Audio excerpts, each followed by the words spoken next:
ही guys, decoration के लिए हम घर में बहुत से पौधे लगाते हैं और ज़्यादातर लोग एक ही बात चाहते हैं कि बहुत कम केयर में उनका पौधा बहुत अच्छी ग्रोथ करे और दिखने में भी काफ़ी हरा भरा लगे। तो ऐसा ही एक पौधा है मोन्स्टेरा डिलीशियोसा, जिसको स्विस चीज़ के नाम से भी जाना जाता है। तो ये पौधा बहुत कम केयर में काफ़ी अच्छी ग्रोथ करता है, चाहे सर्दी हो या फिर गर्मी हो। बड़ी आसानी से आप इस पौधे को अपने घर में लगा सकते हो। तो जो ये पौधा आप देख रहे हो, लगभग 1 साल का पौधा है ये, और मैंने इसको कटिंग से लगाया है। तो जो मैंने इसकी कटिंग लगाई है और यहाँ पे मैंने 2-4 पौधे और लगाए हैं, तो काफ़ी अच्छी इसकी ग्रोथ हुई है। हालांकि ये जो नया पत्ता आप इसका देख रहे हो, ये अभी हाल ही में सर्दी के दौरान आया है। तो देखिए इसकी काफ़ी बड़े बड़े लीव्स हैं। तो जो कटिंग है वो डिपेंड करता है आप कटिंग कौन सी लगा रहे हो। जितनी बड़ी मोटी कटिंग आप लगाओगे उतने ही अच्छे आपको रिज़ल्ट मिलेंगे। जो शुरुआती पत्ते होंगे उतने ही ज़्यादा बड़े होंगे। तो यहाँ पे देखिए ये जो कटिंग है ये थोड़ी छोटी लगाई थी मैंने, तो इनके पत्ते, शुरुआती पत्ते थोड़े छोटे हैं। और यहाँ पे देखिए ये इसका पहला पत्ता था, तो काफ़ी अच्छी ग्रोथ हुई है इसकी।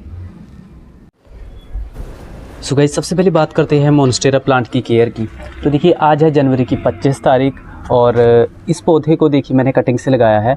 तो यहाँ पे देखिए मैंने कुछ अलग अलग कटिंग लगाई थी। तो ये कटिंग जो आप देख रहे हो, ये देखिए पूरा 1 साल हो चुका है इसको, लेकिन इसमें हल्का सा स्प्राउट आया था शुरुआत में और वो सूख गया। तो अभी तक ये कटिंग बिल्कुल हरी है। तो देखिए ये पौधा काफ़ी टफ़ है, तो मैं इसको दोबारा रिपोर्ट करूँगा और ट्राई करूँगा कि दोबारा इसकी ग्रोथ अच्छे से हो।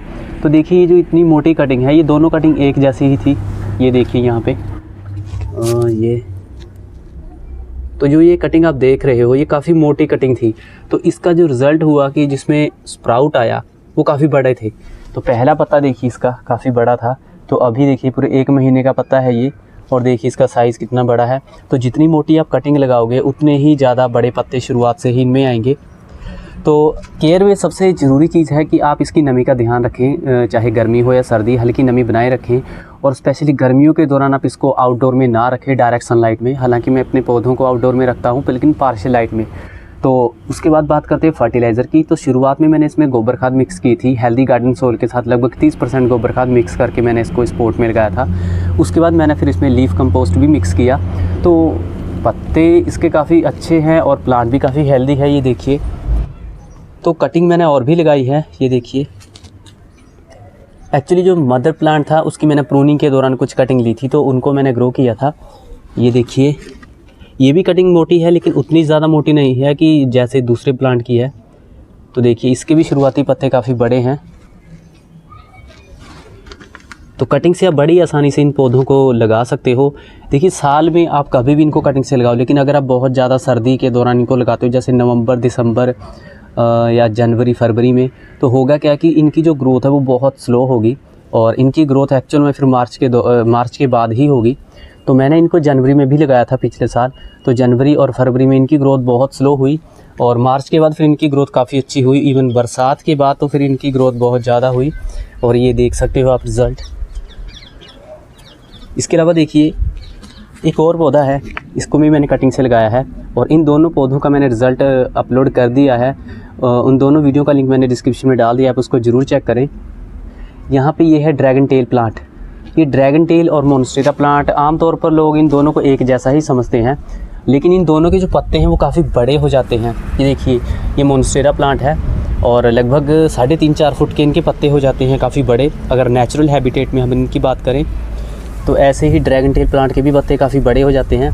तो इनकी कटिंग हमने बहुत छोटी लगाई, पेंसिल साइज़ के आकार की। तो शुरुआती पत्ते इनके छोटे हैं। ये देखिए अभी हम इनको मोस्टिक लगा के जो है ग्रो कर आगे, मतलब मोस्टिक पे क्लाइंब करेंगे। तो ये भी काफ़ी खूबसूरत प्लांट है।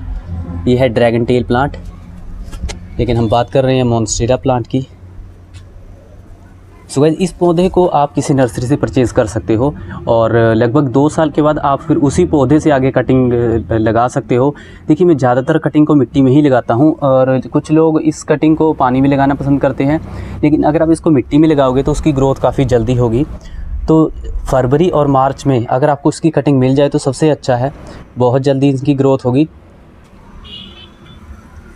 और इनकी कटिंग को लगाते टाइम आपको हेल्दी गार्डन सॉइल में लगभग 20% रेत और 20% कोई भी फर्टिलाइज़र मिक्स करके आपको इनकी कटिंग लगानी है, तो बहुत अच्छे रिज़ल्ट आपको मिलेंगे। मोन्स्टेरा प्लांट एक इंडोर और आउटडोर प्लांट है, आप इनको कहीं भी रख सकते हो, लेकिन कोशिश करें कि बहुत तेज़ धूप में अपने पौधे को डायरेक्ट सनलाइट में ना रखें, ऐसे में सनबर्न की प्रॉब्लम हो सकती है। ऐसे ही मेरे 2 प्लांट ख़राब हुए हैं, वो पूरी तरह से सूख गए थे, हालांकि सिर्फ एक दिन के लिए ही, कुछ ही घंटों के लिए मैंने उनको डायरेक्ट सनलाइट में गलती से रख दिया था। तो जो नए लीव्स होते हैं, जैसे कि ये देखिए, ये इनको सबसे ज़्यादा असर पड़ता है। तो अगर आप अपने पौधे को इंडोर रख रहे हो तो कोशिश करें कि आप उसको बालकनी में रखें या विंडो के पास रखें, जहाँ पे दिन की 2-3 घंटे की सनलाइट उनको मिल पाए। तो अगर आप अपने पौधे को आउटडोर रख रहे हो तो कोशिश करें कि पार्शियल लाइट में रखें, तो ज़्यादा सर्दी हो या फिर गर्मी हो, ऐसे कुछ खास फ़र्क नहीं पड़ता इस पौधे को। तो इस पौधे की जो कटिंग है वो मैंने डिस्ट्रिक्ट सोलन से ली है, जहाँ पे टेम्परेचर माइनस में चला जाता है और कभी कभी तो बर्फबारी भी होती है। तो वहाँ पे इस पौधे को ज़मीन पे लगाया हुआ था, तो काफ़ी बड़े बड़े लीव्स थे, तो मैंने वहाँ से इसकी कटिंग ली। तो पौधा काफ़ी अच्छे से ग्रोथ करता है, चाहे गर्मी हो या सर्दी, कुछ खास प्रॉब्लम नहीं होती इसको।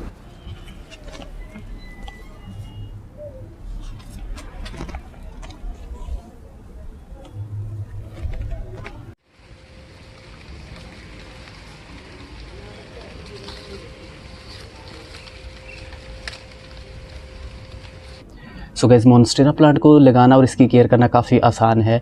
आप इसको कटिंग से लगा सकते हो या फिर आप किसी नर्सरी से 1-2 पौधे परचेज़ कर लीजिए और 2-3 साल के बाद आप उसी पौधे से आगे कटिंग करके नए पौधे प्रोपोगेट कर सकते हो। सो गाइस, इस प्लांट से रिलेटेड अगर आपका कोई क्वेश्चन हो तो आप मुझे कमेंट बॉक्स में ज़रूर बताएं और वीडियो को लाइक और मेरे चैनल को सब्सक्राइब भी कर लें। धन्यवाद।